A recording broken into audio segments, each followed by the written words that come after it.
செய்வினை சூனியம் இதுகளுக்கும் இந்த விஷயத்துக்கும் ஏதாவது சம்பந்தம் இருக்கான்றது மிகவும் சர்வசாதாரணமாக புற்றுநோய் என்ற என்னென்று விளங்கப்படுத்த போகிறேன். எல்லா குளுக்கோஸு கேன்சர் எப்படி தூண்டுதுன்னு கொஞ்சம் பிறகு கதைக்க போகிறேன். அதுக்கு முன்னம் அதை சில பேர் தலைமுடியும் எடுக்கணும், சில பேர் கால் மண்ணி எடுக்கணும், இப்படி எடுத்து மற்றவர்களுக்கு நெகட்டிவ் வைப்ரேஷனை ஏற்றுறேன்னு சொல்லுகிறார்கள். அதுக்கு அம்மா என்ன புற்றுநோயால் இப்படி காலமாகினவர், நான் இப்போ இதில் தொட்டுட்டு இப்படி எடுக்கிறேன். உலகில் கூட புது புது கலங்களை உருவாக்குறதுல எங்களுடைய உடல் வேலை செய்த உள்ளுக்கு மாறாது. இப்போவும் காயம் வெளியிலேருந்து உள்நோக்கி மாறிக்கொண்டு போகும். குடி வகைகள் சாராயம் போன்றவனை விட்டு அப்படியே பச்சையை அடிக்கிறேன். உள்ளுக்கு இருக்கிற மூளைகளை வாழை கிளப்பிக்கொண்டு மயிரெல்லாம் சிலிர்த்தபடி ஓடி திரியும். அப்படியே கேன்சரை தூண்டக்கூடிய விஷயங்கள் பார்ப்போம். உதாரணமாக நான் ஒரு சின்ன விடயத்தை உங்களுக்கு சொல்லுறேன். எங்களோட ஊரில் ஒரு அப்பு இருந்தவர், நல்லா இப்படி பொக்கு பொக்குன்னு சுருட்டு மடித்து கொண்டு தெரிவேன். அம்மா அந்த வீடியோன்ட்டு நான் ஃபேஸ்புக்கில் அப்லோட் பண்ணது. அம்மா அதாவது கடவுள்கிட்ட போன பிறகு தான் காரணம் வீட்டை வயதானாக்களும் இருந்தாலும் அம்மாவுக்கு சின்ன சின்ன ஸ்ட்ரெஸ் இருந்திருக்கலாம். ஸ்ட்ரெஸ் ஈராக்கட பிள்ளைகளும் தானே இளவயதில் பூப்பெய்தல் நடக்குது. அப்படி யாரையும் செய்தால் இந்த சிவன் விட மாட்டான். இந்த சிவன் கண்ணுக்கு முன்னால் காட்டித்தான் ஆவான். தமிழ் எந்திரன் சொந்தங்களுக்கு வணக்கம். ஒரு மிக முக்கியமான காணொலியோடு நான் உங்களை சந்திக்கிறேன். தலையங்கத்தை பார்த்துட்டு எல்லாருமே ஒரு ஆர்வத்தோடு வந்திருப்பீங்க, என்னத்தை நிரூபன் கதைக்க போகுதுன்னு சொல்லி. முக்கியமான ஒரு விடயம், இந்த காலத்தில் காய்ச்சல் தடிமன் தும்மல் மாதிரி ஒரு விஷயமாக மாறிக்கொண்டிருக்கிறது புற்றுநோய். என்னுடைய அம்மாவை நான் பறி கொடுத்தது புற்றுநோயால். அப்போ நான் அது தொடர்பான விழிப்புணர்வுகளை எதிர்காலத்தில் நிறைய அது சார்ந்த துறை சார்ந்தவர்களுக்குள்ளால் செய்யணும் என்ற முடிவில் எடுத்திருக்கிறேன். ஏன்னு சொன்னால் சில பேர் நினைப்பினும் தனக்கு ஒரு துன்பம் வந்தால் எல்லாருக்கும் வரணும். நான் யோசிக்கிறது எனக்கு வந்தது மற்றவைக்கு வரக்கூடாது என்ன மாதிரி சிந்திக்கிற நிறைய உள்ளங்கள் இருக்கிறார்கள். புற்றுநோய் என்றா என்ன, இது என்னத்தால் வருதுன்னு எதிர்பார்க்கப்படுது, என்னென்ன பழக்க வழக்கங்கள் எங்களுக்கு புற்றுநோயை கொண்டு வருது, அம்மா என்ன புற்றுநோயால் இப்படி காலமாகினவர், அம்மாவிட்ட இருந்த அந்த ரிஸ்க்கான பழக்கங்கள் என்ன என்றதை நான் வெளிப்படையாக சொல்ல போகிறேன். அன்றைக்கு ஒரு காணொளி போட்டிருந்தேன்னா அதில் ஒரு அன்புள்ளம் கேட்டிருந்தவர், உங்களுடைய அம்மாவுக்கு இந்த நோய் வந்ததால் அதை பற்றி ஒரு விழிப்புணர்வை தெளிவாக சொல்லுங்கன்னு சொல்லி. எனக்கு தெரிஞ்சு மிகவும் சர்வசாதாரணமாக புற்றுநோய் என்ற என்னென்று விளங்கப்படுத்த போகிறேன். எல்லாரும் இந்த காணொலியை கடைசி மட்டும் பாருங்க. என்னென்னு சொன்னால் இது எதிர்காலத்தில் உங்களுக்கும் இது பிரயோசனப்படலாம், உங்கள் சார்ந்தவர்களுக்கு பிரயோசனப்படலாம். அதனால் மற்றவர்களுக்கும் பகிர்ந்து விடுங்க. இது மட்டும் இல்லை, இந்த எங்களுடைய சமூகத்தில் இருக்கிற இந்த செய்வினை சூனியம் இதுகளுக்கும் இந்த விஷயத்துக்கும் ஏதாவது சம்பந்தம் இருக்கான்றதை பற்றியும் கொஞ்சம் அலசி ஆராய போகிறேன். மிக முக்கியமான காணொலி ஒன்றுக்குள்ளே உள்ளே போவோம், வாங்குவோம். புற்றுநோய் என்றால் என்னென்றா பேரலையே இருக்குது, புற்றுநோய் என்று இருக்குது. அதாவது ஒரு கரையான் புற்று என்ன மாதிரி வளர்ந்து கொண்டிருக்குமோ அதே மாதிரி இந்த புற்றுநோய் கிழங்களும் சடதியாக ஒரு படபடையாக வளர்றதால தான் இந்த பேரை அவர்கள் வைத்தார்கள் புற்றுநோய் என்று சொல்லி. நல்ல லோக்கலாக விளங்கப்படுத்த போகிறேன். என்னென்று பாருங்கோ. புற்றுநோய் என்ன காரணத்தால் எப்படி என்ன அந்த உருவாகிற அந்த மெக்கானிசம் எப்படின்னு சொன்னால் நான் ஒரு சிறந்த உதாரணத்தை வச்சு உங்களுக்கு விளங்கப்படுத்துகிறேன். நான் இப்போ இதில் தொட்டுட்டு இப்படி எடுக்கிறேன். உங்களுக்கு தெரியுமா தெரியாது, என்னுடைய நூற்றுக்கணக்கான கலங்கள் இந்த கையில் வந்திருக்கும். இப்போ இதில் இருந்தது, அதாவது கலங்கள் அழிவடைகிறதும் கலங்கள் புத்தாக்கம் பெறுறதும் உருவாக்குறதும் சாதாரணமாக நடைபெறுறது உண்டு. உங்களுக்கு தெரியும், செங்குருதி கலம் எல்லாம் எவ்வளவு நாள் உயிர் வாழும், 120 நாளுக்கு ஒருக்கா புதுப்பிக்கப்படும், எங்கே உற்பத்தியாகும், எங்கே அழிவடையும் எல்லாம் படிச்சிருப்போம் நாங்கள். குருதிக்கு மட்டுமில்லை, எல்லா கலங்களுமே பொருந்தும். இரவில் கூட புது புது கலங்களை உருவாக்குறதுல எங்களுடைய உடல் வேலை செய்து கொண்டிருக்கிறதாம். அதால் தான் நாங்கள் நல்ல நித்திரை கொள்ள வேணும். ஒவ்வொரு உறுப்புகள் அல்லது அங்கங்களுக்கும் எங்களுடைய உடல் ஒவ்வொரு நேரத்தை ஒதுக்கி வச்சிருக்கோம் என்று சொல்லுவார்கள். அதால் நாங்கள் அந்த நேரத்தில் நித்திரை கொள்வது கட்டாயம்னு சொல்லுவீனோம். நான் இப்போ சொல்ல வாரது, களம் ஒன்று இழக்கப்படுதுன்றா அந்த களம் உருவாக்கப்படும். ஆனால் அந்த உருவாக்கப்படுற விதம் சாதாரணமாக எங்களோட உடம்பு ஒரு ப்ரோக்ராம் பண்ணப்பட்டிருக்குது, இப்படி தான் உருவாகணுமெண்டு. நீங்கள் பார்த்தீங்கன்னா ஒரு காயம் வருது, நான் உங்களுக்கு சிம்பிளாக விளங்கப்படுத்துகிறேன். ஒரு காயம் உண்டு எனக்கு, இதில் நான் எங்கேயோ விழுந்து உறைஞ்சி பட்டு போச்சு. முதல் நீங்கள் பார்த்தீங்கன்னா வெளியில் மாறி ஒரு அயர் மாதிரி ஒன்று உரியும், உள்ளுக்கு மாறாது. இப்போ காயம் வெளியிலேருந்து உள்நோக்கி மாறிக்கொண்டு போகும். நாங்கள் பார்த்தோம்டா வெளியில் காஞ்சி போயிருக்கும், உள்ளுக்கு பச்சையாக இருக்கும். இது அந்த மாதிரி ப்ரோக்ராம் பண்ணப்பட்டிருக்கு. எங்களோட உடம்பை எங்களை கடவுளோ அல்லது இயற்கையோ என்னவோ ஒரு விடயமோ அல்லது விஞ்ஞானமோ என்னவோ ப்ரோக்ராம் பண்ணப்பட்டிருக்குது, இந்த மாதிரி வளர வேணும்னு சொல்லி. இந்த புற்றுநோய் கிழங்கள் பார்த்தீங்கன்னா அப்படி இல்லை, அந்த ப்ரோக்ராமிங் மிஸ் ஆகுறதுன்னு சொல்லலாம். இப்போ சிம்பிளாக நான் உங்களுக்கு விளங்கப்படுத்துகிறேன். எங்களோட உடம்பு என்னண்டு, இப்போ நான் என்னண்டு இப்படி இருக்கிறேன்டா, நான் சாப்பிட்ட சாப்பாடு, மண்ணுக்குள்ளே இருக்கிற கனிப்பொருட்கள், நான் சாப்பிட்ற தானியங்களோ கிழங்கோ அல்லது விலங்கோ என்னத்திலேயோ உணவு சங்கிலி மூலமாக அதில் போகுது. ஆனால் வடிவம் வேறையாக போகுது. அந்த கனிப்பொருள் தான் வேறு விதமாக அடுக்கப்பட்டு, அதைத்தான் சொல்கிறது நானோ தொழில்நுட்பவியல் என்று படித்தாக்களுக்கு தெரியும். அப்படி அடுக்கப்பட்டு பிறகு நான் அதை சாப்பிடுக்க இந்த உடம்பில் சேருது. அதாவது மண்ணில் உள்ளதான் என்னுடைய உடம்பில் இருக்குது. ஆனால் வித்தியாசமான வடிவங்களில் வேறு வேறு விதமாக அடுக்கப்பட்டு இருக்குது. அணுக்களை அடுக்கப்பட்டு கலங்களாக உருவாக்கப்பட்டு இருக்குது. இந்த புற்றுநோய் என்றதை நான் உங்களுக்கு சிம்பிளாக விளங்கப்படுத்துகிறேன். அப்படி என்று பாருங்கோ, ஒரு இடத்தை ஒரு கலங்கள் அழிக்கப்பட்டால் அது திரும்ப உருவாகும். திருப்ப அழிக்கப்பட்டால் திருப்ப உருவாகும். இது ஒரு டைப் ஆஃப் கேன்சர். இப்படி வேறு வேறு விதமாக உருவாகும். நான் இப்படி விளங்கப்படுத்து உங்களுக்கு பாருங்கள். நெடுக உடம்பு பார்க்குது, நானும் அழிக்க உருவாகி கொண்டிருக்கிறேன்.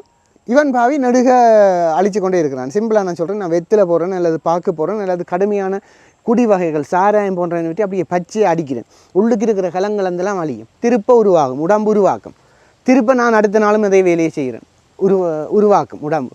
ஒரு கட்டத்தில் அந்த கலங்கள் பார்க்கும், என்னப்பா இது நெடுக உருவாக்க இவர் அழிக்க உருவாக்குறேன்னா நெடுக இவரும் அழித்து கொண்டே இருக்கிறார், ஒரேதாக வளர்ந்து விடுவோம்ன்ற மாதிரி ஒரு வளர்ச்சி.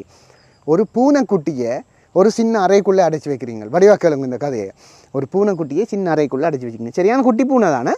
அந்த குட்டி பூனைக்கு நீங்கள் என்ன செய்வீங்கன்னா சும்மா போட்டு அடிக்கிறீங்க, டொங்கொண்டு அடிக்கிறீங்களா. அது மூளைகளை வாழையும் கிளப்பி கொண்டு மயிரெல்லாம் சிலிர்த்தபடி ஓடி திரியும். அப்படியே ஓடி திரிஞ்சால் அந்த பூனை வந்து ஒரு கட்டத்துக்கு மிஞ்சி உங்களுக்கு லைட்டாக முறாக்கும், மேவன்னு கத்தும் ஒரு கட்டத்தில்.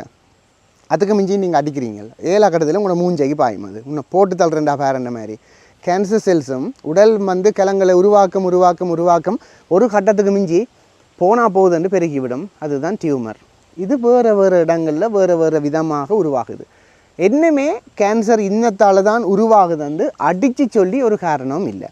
இது 100% இதை செய்தால் கேன்சர் வருமெண்ட் இல்லை. ஆனால் கேன்சருக்குரிய ரிஸ்க் ஃபேக்டர்ஸ் இருக்குது. அதாவது ரிஸ்க், ஆபத்து. இதை செய்தால் எங்களுக்கு கேன்சர் வரக்கூடிய ஆபத்து அதை செய்யாமல் ஒரு ஆளிலும் பார்க்க கூடன்னு சொல்லுவோமே, அப்படியான ரிஸ்க் வந்து இருக்குன்னு தான் விஞ்ஞானத்தில் சொல்லுவார்களே தவிர 100% இதை சாப்பிட்டால் இன்னது வரும் அல்லது இப்படி என்று சொல்லி 100% இல்லை. அதாவது ஆபத்து காரணிகள் தான் இருக்குன்னு சொல்லப்படுது. விளங்கிட்டு தானே.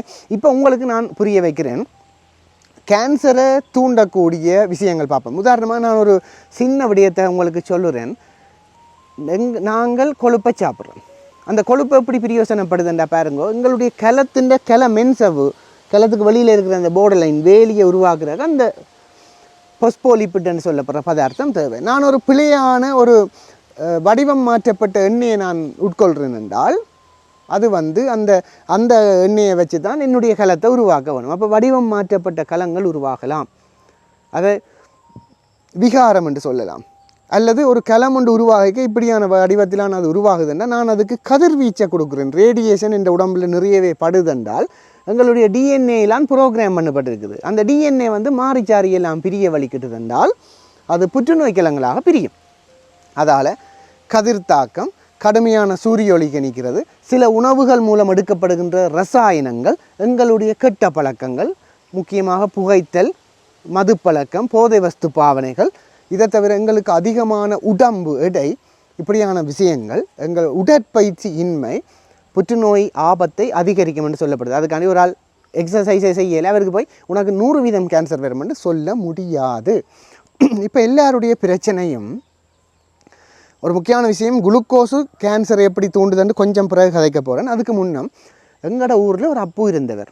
நல்லா அப்படி பொக்குன்னு சுருட்டு மடித்து கொண்டு திரிவார், வயலால் நடந்து போவார், சகல வெத்தில போடுவார். ஆனால் அவருக்கு ஒன்றும் பெறையிலேயே ஒன்றும் செய்யாத சீவனுகளுக்கு வருது. நல்லா ரச்சி சாப்பிடுவார், நல்லா தண்ணியல் வெண்ணியல் எல்லாம் இருக்குது. ஆனால் அவருக்கு கேன்சர் வரையிலே எங்களோட அப்பாவியாக இருந்த ஒரு சீவனுக்கு வருது கேன்சர் என்று நிறைய பேரோட மனதில் ஒரு கேள்வி எழுகிறது நீங்கள் பார்த்துருப்பீங்க. இதுக்கு பின்னால் இருக்கிற ரகசியம் என்னென்றால் தான் நான் சொன்னேன், இது வந்து ஒரு காரணத்தால் மட்டும் வாரது இல்லை, நிறைய ஃபேக்டர்ஸ் சேர்ந்து வார விளைவு தான். எங்களோட உடம்பில் ஒரு சமநிலை குழப்பம் என்று வைப்போமே, ஒரு ரசாயன மாற்றம் என்று வைப்போமே, ஏற்கனவே ப்ரோக்ராம் பண்ணப்பட்ட ஒரு விஷயத்தை நாங்கள் குழப்பி விட்டால் அந்த உடம்பு என்ன மாதிரி ரியாக்ட் பண்ணுமோ அதுதான் கேன்சர். இப்போ சிம்பிளாக நான் சொன்னால், அந்த அப்படி திரிகிற அப்பு நல்ல உடற்பயிற்சி செய்கிறவராக இருப்பார். அவர் மாதத்துக்கு ஒரு தடவை தன்னுடைய உடலில் இருக்கிற கழிவுகளை வெளியேற்றுறதுக்கு ஏற்ற மாதிரி ஒரு செட்டப் வச்சிருப்பார். பேதியை குடிப்பரோ அல்லது அந்த நேரத்து உடல் பயிற்சிகளோ அல்லது கடுமையான உழைப்போ செய்கிறதால அவருக்கு இழக்கப்படுற கலங்கள் அந்தளாவும் புதுசாக உருவாக்கப்படுது. ஆனால் முறையற்ற விதமாக உருவாக்கப்படையலை, ஒரு ஓர்டர் இல்லாமல் உருவாகி கட்டியை உருவாக்கலை. ஆனால் இப்போ உள்ள பிரச்சனை, நாங்கள் இந்தள பழக்கம் இல்லாட்டியும் நாங்கள் சாப்பிட்ற சாப்பாடு எங்களுக்கு முக்கியமாக மன அழுத்தம், ஸ்ட்ரெஸ் கூட எங்களுடைய எண்டோக்ரைன் சிஸ்டத்தை அகஞ்சுரக்கும் தொகுதியை எல்லாம் குழப்பி எங்களுடைய அம்மாவுக்கு வந்த கேன்சர் வந்து நியூரோ எண்டோக்ரைன் டியூமர். அதாவது அகஞ்சுரக்கும் தொகுதியில் வர மாதிரி ஒரு ஹோர்மோனுகளை சுரப்புகளை இந்த கட்டியும் சுரக்க வலிக்கிட்டுது. இதை கண்டுபிடிக்க சரியாக கஷ்டப்படுது. ஆரம்பத்தில் வந்து குடலுக்குள்ளே இந்த பிரச்சனை இருந்ததால் சரியாக கண்டுபிடிக்கவே முடியலை. நிறைய டெஸ்ட்டுகள் செய்து டிபி வருமா, இப்போ கசம் வந்து தனியாக சுவாசப்பையில் மட்டும் இல்லை, கண்ணில் வரலாம், குடலில் வரலாம், கிட்னியில் கூட வரலாம். அப்போ அப்படியா குடலில் வந்துட்டு எல்லாம் செக் பண்ணி அம்மாவுக்கு இருந்த அறிகுறி வந்து திடீரென மெலிந்தது. அதே மாதிரி அடி வயிற்றில் வயிற்றோட்டம் சரியான பிளட்டோட போனது. இதுதான் ஆரம்பம். அப்போ எல்லாம் செய்து கண்டுபிடிக்காமல் கடைசியாக எண்டோஸ்கோப்பி மூலம் வயர் விட்டு தான் அந்த அறிகுறியை கண்டுபிடிச்சது. இதோட சேர்த்து கேன்சருக்குரிய பொதுவான அறிகுறிகளை சொல்லிவிடுறேன். அதுக்காண்டி இது இருந்தால் கேன்சர்ன்னு இல்லை. இரவில் சில வேளை காய்ச்சல் காய்ந்தால் திடீரென நல்லா சாப்பிட்டு கொண்டு இருக்கிற ஒரு ஆள் ஒரு 5-6 கிலோ குறைஞ்சா பொத்துண்டு அவருடைய உடல் வந்து திடீரென மஞ்சள் ஆகினால் அல்லது தொடர்ந்து இருமிக்கொண்டே இருக்கிறார் என்றால் அது சார்ந்த புற்றுநோய்க்கான வாய்ப்புகள் இருக்குது என்று சந்தேகப்படலாம். அதுக்காண்டி 100% புற்றுநோய்க்கு மட்டும் இல்லை, கசத்துக்கு இப்படி அறிகுறி இருக்கும், வேறு நோய்களுக்கு இப்படி அறிகுறி இருக்கும். ஆனால் சந்தேகப்படணும். எங்கள் அம்மாவுக்கு அந்த மாதிரி இருந்தது. திடீரென சம்மந்தமே இல்லாமல் அந்த மலம் போகிற வடிவங்கள், அதுன்ற பேட்டர்னுகள் மாறுறது, நோவோட போகிறது, பிளட்டோட போகிறது, இப்படி என்றால் நாங்கள் போய் பரிசோதிக்க வேண்டியது கட்டாயம். அதுக்காண்டி அது புற்றுநோய் இருக்குமெண்டில்லை. பொதுவாக வெயிட் டக்குன்னு குறைகிறது வந்து அதிகமாக சொல்லுவார்கள். அதை விட குருதியில் ESR என்ற ஒரு பெருமானம் இருக்குது, அதுகளையும் பார்ப்பினோம். இப்போ பிரச்சனை என்னென்னா, அந்த பழைய காலத்து ஆக்கள் என்னத்தை சாப்பிட்டான்னு கொண்டான்னு அவர்கள்ட ஏனைய பழக்க வழக்கங்கள் வந்து அதை மேவினதால் அந்த கிழங்கள்ன்ற அந்த குழப்பம் வந்து வரையில ஒரு புத்து மாதிரி வளர்றதானே. நான் தான் சொன்னேனே, வளரேக்க நோமலாக அழியேக்க வளர்ந்ததுன்னா பிரச்சனை இல்லை, ஓவராக வளர்றதான் எங்களுக்கு பிரச்சனை. இப்போ அதுக்கு எங்களுடைய சாப்பாடுகள், உணவு பழக்கங்கள், உடற்பயிற்சி காரணம். இப்போ நான் சொல்ல வாரது, அம்மா என்ன செய்தவா இந்த எல்லாத்துக்கும் நான் யோசிக்கிற விஷயங்கள் அது உங்களுக்கும் பிரியோசனமாக இருக்கலாம். நான் ஷேர் பண்ண வேணும். மனசு இல்லை அம்மா பார்க்கக்கூடாது. நான் அம்மா என்னுடைய சேனல் பார்ப்பா இருக்க மாட்டோம், பார்த்தவா கடைசிக்கு ஒரு கிழமையாக பார்க்கல, மற்றபடி எல்லாம் பார்ப்பா. அதால் நான் அவரோட படங்களை கூட காட்டுறேன். என்னன்னு சொன்னால் எனக்கு காட்டின பிரச்சனை இல்லை, அம்மா கஷ்டப்படுவான்றக்காண்டி நான் காட்டுறேன். அம்மா அதை பார்த்து தான் இப்படி இருக்கிறேன்னு பார்க்கக்கூடாதுக்காண்டி நான் கடைசி மட்டும் 7 மாணவரை தம்பி வந்தவொடனே இருக்கா காட்டி நான் லைட்டாக அந்த அன்பு பரிமாறல என்னடா அது நினைவாக இருக்க வேணுமென்றதை தவிர மற்றபடி காட்டையில் என்னடா அவாக்கு கஷ்டமாக இருக்குமென்னு சொல்லி. ஈவன் அம்மா அந்த வீடியோன்ட்டு நான் ஃபேஸ்புக்கில் அப்லோட் பண்ணது அம்மா அதாவது கடவுள்கிட்ட போன பிறகு தான் காரணம் வந்து உங்களுக்கு விளங்கு நான் இப்போ சொல்லிட்டேன். அம்மாண்ட பழக்கம் என்னென்னு சொன்னால், அம்மா சரியாக நித்திர கொள்றையில் எங்களுக்காக 1 மணி மட்டும் முழிச்சிருப்பேன். நாங்கனோ தங்கச்சியோ தம்பியோ தொடர்ந்து. இப்போ நான் 90 பிறந்த, தம்பி 92, தங்கச்சி 97 பிறந்த. அப்போ அவையின் படிப்பு மட்டும் அந்த காலம் அம்மா எங்களை ஃபாலோ பண்ணணும். அப்போ அதுக்காண்டி அம்மா முழிச்சிருப்பா. அப்பா ஹாஸ்பிட்டல் வேலை, அப்போ விடிய ஒலிம்பி சமைக்கணும், நேரத்துக்கு ஒலிம்பிடுவா. அப்போ இப்படி பிரச்சனை ஒன்று நித்திரையில். ஊறிப்பட்ட விரதம் எல்லாம் பிடிப்பா, ஊறிப்பட்ட விரதம் முழுக்க பிடிப்பா. ஆனால் எப்படி பிடிப்பான்டா, அவள் இயங்க வேணும். அப்போ அவள் தன்னை வருத்தி தான் அதை பிடிச்சது. விரதம்ன்றது வரவிலக்கணம் இருக்குது. ஆறுமுகநாவலர் அவர்களுடைய புனிதமான வரவிலக்கணம் எல்லா மதத்துக்கும் பொருந்தும் அவர் சொல்லியிருக்கார். நீங்கள் இதை எடுத்துக்கொள்ளலாம். இதை ஒரு முஸ்லீம் நபர் இந்த வீடியோ பார்க்கலாம், ஒரு கிறிஸ்தவ சகோதரன் பார்க்கலாம், ஒரு சிங்கள சகோதரன் பார்க்கலாம். யாருண்டான்னு விரதம்ண்டா என்னென்னா, மனம் பொறி வழி போகாது நிற்றல் பொருட்டு உணவை விடுத்தேனும் சுருக்கியேனும் மனம் வாக்கு காயம் ஆகிய 3 இறைவனை மெய்யன்போடு வழிபடல். நாங்கள் இப்போ இப்படியோ விரதம் பிடிக்கிறோம். சாப்பிடலாம், இல்லை சாப்பாட்டை குறைக்கலாம், இல்லை சாப்பாட்டையே விடலாம். மனம் பொறிவழி போகாது நிற்றல் பொருட்டு எங்களோட மனம் இந்த 5 பொறிகள், இந்த நாங்கள் பார்க்குற விஷயம், கேட்குற விஷயம், உணர்கிற விஷயம், இப்படியான 5 விஷயங்கள் அந்த எல்லாத்தையும் போகாமல் நிற்றல் பொருட்டு உணவை விடுத்தேனும் சுருக்கியேனும் இறைவனை மெய்யன்போடு வழிபடல். அப்படியா செய்கிறோம்ண்டா அம்மா அப்படி செய்தாவோன்னு எனக்கு சந்தேகம் தான். ஆனால் எங்களுக்காண்டி செய்தவா. இப்போ எனக்கு தைராய்டு கிளாண்ட் ஒன்று சின்னல வந்தது. அம்மா அதுக்காண்டி சதுர்த்தி என்று உங்களுக்கு தெரியும், விநாயகருடைய ஒரு விரதம், அதை பிடிக்க வலிக்குது. மனசு கடைசி மட்டும் பிடிச்சது. இப்போ எல்லாமே இருக்கிற காலத்திலாம் பிடிக்கலை. ஈவன் ட்ரீட்மெண்ட் கீமோதெரப்பி எடுத்த அப்புறம் பிடிச்சவா. அதான் தாய். ஸோ நான் இங்கே போகிறேன், அம்மாண்டா உங்களுக்கு தெரியும், கண்டென்ட்டை விட்டு வெளியில் போகிறேன். பிரச்சனை விரதங்கள். அம்மா தைராய்டு பிரச்சனை உள்ள ஒரு ஆள். அப்போ அவருக்கு தைராய்ட்ஸின் ஹோமோன் டேப்லெட் ஃபார்மில் கொடுத்துருந்தது. அவள் அதை ஒழுங்காக போடுறேல வந்த கேன்சர் கூட அப்படியான ஒரு ரிலேட்டடான கேன்சர். நான் சொல்கிறது இந்த ஹோர்மோன் என்று ஒரு விஷயத்தை கொடுத்தா எங்களோட உடம்புக்கு அதை பழக்கப்படுத்துறதுக்காக நாங்கள் அதை ஒழுங்காக போடுவோம். இப்போ ஒரு வைத்தியர்கள் ஒரு விஷயத்தை எங்களுக்கு பரிந்துரை கேட்க நாங்கள் அதை சரியான முறையில் செய்யணும். அவர்கள் எத்தனையோ கற்கநெறிகளுக்கு மூலம்தான் அதை செய்தது, மக்களுக்கு கொடுக்குறது. சும்மா ஒரு ஆளும் கொடுக்குறதில்ல தானே, மக்கள் கெட்டு போகணும்னு சொல்லி. ஆனால் மக்கள் அதை ஒழுங்காக போடினுமா, விரதங்களும் பிடிச்சு கொண்டு நின்று இப்படி விட்டு செய்கிற மாதிரி செய்யக்கூடாது. அடுத்தது நாங்களும் குளப்படி அப்பா ஹாஸ்பிட்டல் வேலைன்றதால அம்மா ஃபுல் மேனேஜ்மெண்ட்டும் இருந்தாலும் வீட்டை வயதானாக்களும் இருந்தாலும் அம்மாவுக்கு சின்ன சின்ன ஸ்ட்ரெஸ் இருந்திருக்கலாம். ஸ்ட்ரெஸ் வந்து எல்லா வருத்தத்தையும் கூட்டும். மற்ற இரவு அம்மா சோறு சாப்பிட்றது கூட உங்களுக்கு தெரியும். வீட்டை எல்லா அம்மாக்களும் அப்படி தானே, ஏனண்டா மிஞ்சினா ஏம்மா வீசிடக்கூடாதுக்காண்டி அவை எங்களுக்கு புட்டை வச்சு தந்துட்டு தாங்க சோறை சாப்பிடுவேன். அப்போ நீங்கள் கேட்கலாம், ஏன் நிறுவனம் இதை சொல்லுறீங்களண்டு. ஒரு கிளம் பெருகுதண்டா அதுக்கு எரிபொருள் வேணும், அதாவது மூலப்பொருள் வேணும். அந்த எனர்ஜியை கொடுத்தா தானே பெருகும். என்ன மாற்றத்தை நாங்கள் சாப்பிட்டாலும் கடைசியாக அது வந்து குளுக்கோஸாக மாறும்.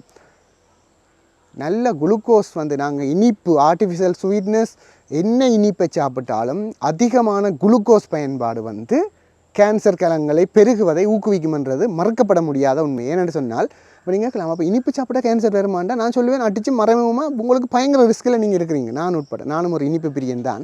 ஆனால் இதுக்கு பிறகு கொஞ்சம் விழித்து கொள்கிறேன். என்னென்னா அதிகமான இனிப்புகளை நாங்கள் சாப்பிடக்க அதை பயன்படுத்தி தானே கிளம் நல்ல எனர்ஜி தானே அது பெருகும். அப்போ பெருகிறதுக்கு தேவையான மூலப்பொருட்கள் வந்து புரதங்கள் நீக்குளிக்க அமிலங்களாக இருந்தாலும் அந்த எனர்ஜி வந்து கிடைக்கிறதால அவர் இலகுவாக பெருகுவார். சிம்பிளாக சொன்னால் இப்போ இளம் பிள்ளைகள் எல்லாம் பூப்பெய்தலுக்கு காரணம் வந்து எல்லோரும் சும்மா ப்ராய்லர் கோழி அது இதாண்டு சாப்பிடுவோம், ஜங்க் ஃபுட் நிறைய பேர் சொல்லினோம். ஐயராக்கடை பிள்ளைகளும் தானே இளவயதில் பூப்பெய்தல் நடக்குது.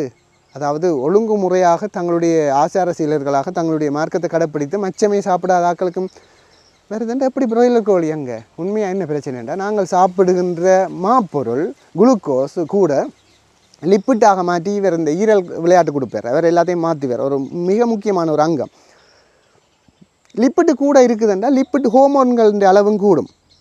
அப்படிங்க கேட்கலாம், லிப்பிட் ஹார்மோன் எதுன்னு சொல்லி ப்ரொஜெஸ்ட்ரோன் ஈஸ்ட்ரோஜன் உருவாக்கத்துக்கு லிப்பிட் வேணும். அப்போ அதுவும் வந்து அந்த பீக்கில் இருக்கும். அப்போ அது இலகுவாக பூப்பைத்தல் நடக்குது சிறிய வயதுகள்லேயே. குளுக்கோஸ் ஒரு மிகப்பெரிய கெட்ட சாமான். வைத்திய நிபுணர் சிவன்சுதன் ஐயா சொல்லுவார், ஒரு எதிரிக்கு நீங்கள் நஞ்சை கொடுக்க தேவையில்லை, சோடாவை கொடுங்கள் அது நின்று கொள்ளும் என்று சொல்லுவார். அதாவது அதை அவ்வளோத்துக்கு இனிப்பு. அதில் உங்களுக்கு தெரியுமோ தெரியாது, ஒரு சின்ன பிஸ்கெட்டில் 4 கரண்டி சீனி இருக்கும். ஒரு மீடியம் சோடாவில் நான் கொம்பனி ஒன்றும் சொல்லிடுறேன், எல்லாம் தான் 12 கரண்டி சீனி இருக்கும், 12 கரண்டி சீனி இருக்கும். எவ்வளவு இனிப்புன்னு யோசிச்சு பாருங்கோ. நாங்கள் எல்லாம் சொல்லுறோம், ஆனால் எங்களுடைய அலுவலக நிகழ்வாக இருக்கட்டும் சரி, செத்த விட இருக்கட்டும் சரி, நான் தான் இப்போ அம்மாவுடைய இறுதி நிகழ்வுக்கு நேரண்டா சில கஸ்டம்ஸை உடைக்கலாமா கிடையாது. இப்போ ஒரு ஒரு ஒரு விஷயத்தை வேண்டேக்க அதை வேறு மாதிரி புரிந்து கொள்கிற தன்மைகளும் இருக்குது. சரி தண்ணியோட முடிப்போம் ரெண்டாவது புரிந்து கொள்கிற மாதிரி இருக்காது சமூகம். சொல்ல வர்றது இவ்வளவு நாங்கள் இனிப்புகளை எடுத்துக்கொண்டு இருக்கிறோம் இந்த விஷயத்தில். சரி அப்படி தான் எடுத்தாலும் உடற்பயிற்சி செய்தால் ஓகே, அப்படி இல்லை. ஸோ நான் சொல்ல வர்றது இனிப்பு வந்து ஒரு மிகவும் தூண்டுற ஒரு காரணியாக இருக்குது. அதை விட அதிகமான சூரிய ஒளிகளில் நிற்கிறது, எக்ஸ்போஷர் ஆஃப் த சன்லைட் வந்து பிரச்சனை. நிறைய நேரம் சூரிய ஒளியில் நிற்க வந்து அந்த கலங்கள் வந்து மேற்பரப்பில் அழிவடையும். அந்த படமேறி செதில் மாரி இருக்கும், புதுசாக உருவாக வேணும். உருவாகக்கு ஏதாவது பிள்ளையாக வந்துட்டு தான்டா. ஸோ கட்டாயமாக ஜங்க் ஃபுட்ஸ் வந்து பிரச்சனை தான்.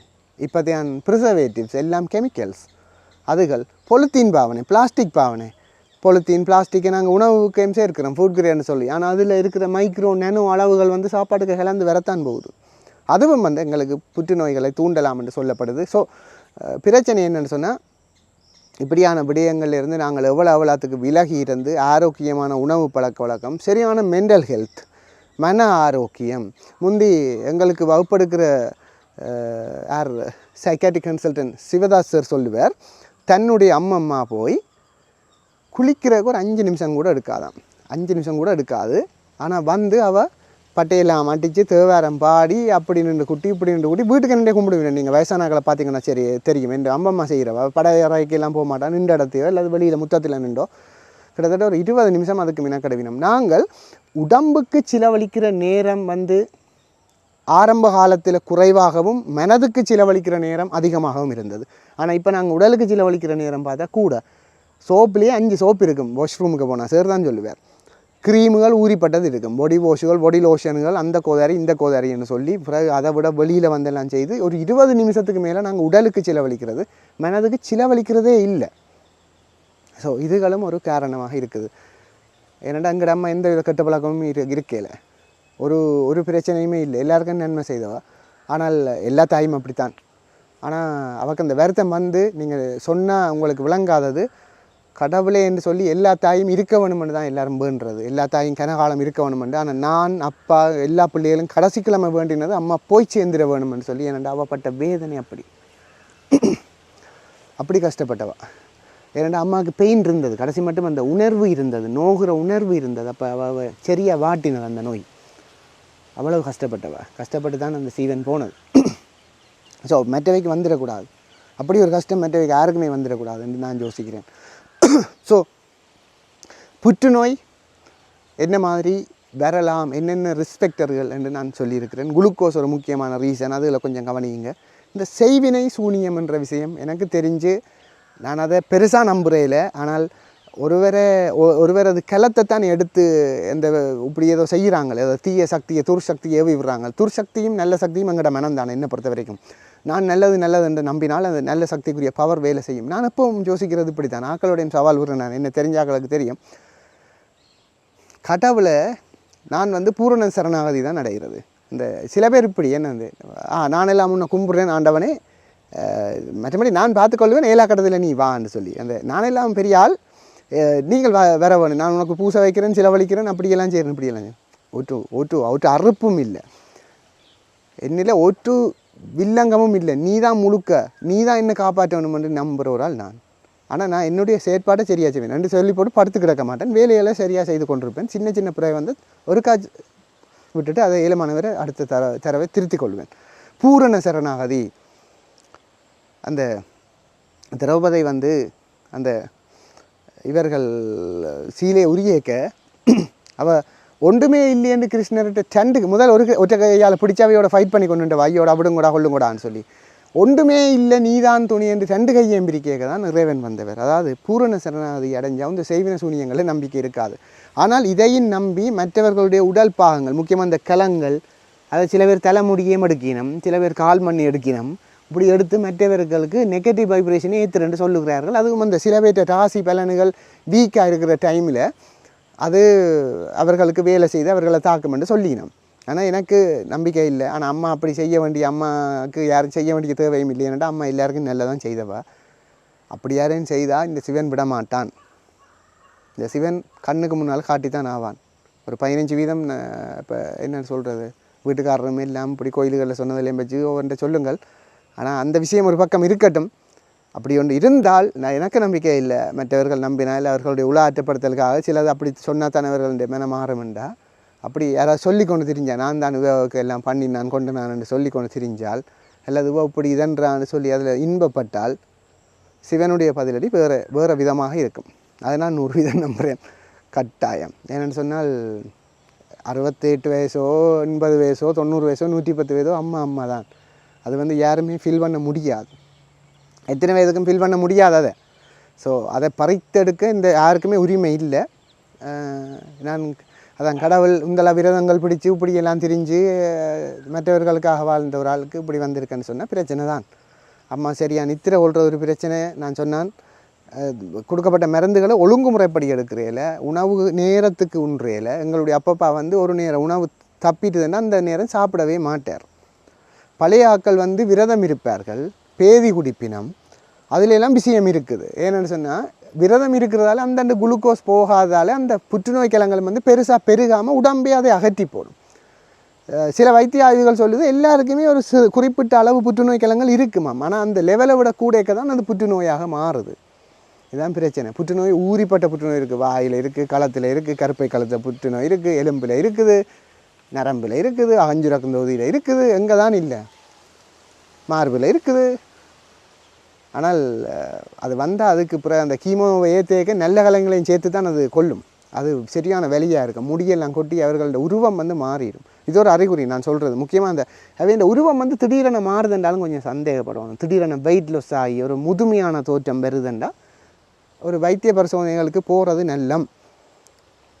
இது என்னுடைய கருத்து. மற்றபடி இந்த செய்வின சூனியங்களை அதை யாரையும் பேக்கூட்டங்கள் செய்து கொண்டு திரியட்டும். செய்தால் அவைக்குத்தான், செய்வினி என்ற அவைக்குத்தான்.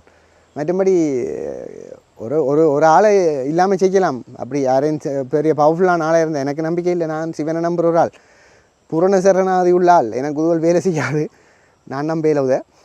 யாராவது நம்பலாம். சில பேர் இதே மதையும் கொண்டே தொடுக்குற நீங்கள் அதில் எனக்கு தெரியல. சில பேர் அந்த அதாவது அவர்களுடைய இறுதி அந்த உடலம் சவம் என்று சொல்கிறது எரிக்கப்படுற விடயங்கள்லேயே அதில் பார்க்குற விஷயங்களை வச்சு எரிஞ்சது அறிக்கையிலேயாவது பேச இது கிடக்காண்டு கதைக்கிறாக்களும் இருக்குது. எனக்கு தெரியாது இதை பற்றி, நான் இதை பற்றி ஆராயம் பலிக்கிடையில். ஆனால் கேன்சர் அடித்து இதாலாம் பெருமென்னு சொல்லி ஒன்றுமே இல்லை. ஆயுர்வேத வைத்தியர்கிட்டையும் கேட்டேன் நான். இப்போ உசனில் இருக்கிற கணேஷ் டாக்டர் அவர்களை நான் ஒரு பேட்டி எடுத்தேன்னா அவர் சொன்னார் உடலில் தோசங்களின் அளவுகள் அதிகரிக்க அது புற்றுநோய் கிழங்களாக மாறுது என்று சொன்னார். அதுவும் கிட்டத்தட்ட நான் சொன்ன விஞ்ஞான விளக்கம் ஒன்றா தான் இருக்குது.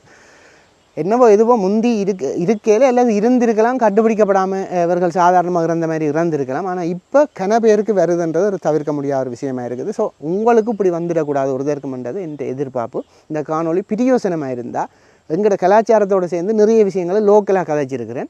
பிரியோசனமாக இருந்தால் மற்றவர்களுக்கு பகிர்ந்து விடுங்கோ. மற்றவர்களுக்கும் இந்த நோய் வராமல் இருக்கணுமெண்டா நல்ல உணவு பழக்கம், எங்களுடைய கெட்ட பழக்கங்களை விடுத்து நல்ல உடற்பயிற்சி, மன ஆரோக்கியம், ஸ்ட்ரெஸ் இல்லாமல் வாழ்ந்தால் இந்த நோயை ஓரளவுக்கு குறைக்கலாம்ன்றது மறுக்கப்பட முடியாத உண்மை. மற்றவர்களுக்கும் இந்த காணொலியை மறக்காமல் ஷேர் பண்ணி விடுங்கோ.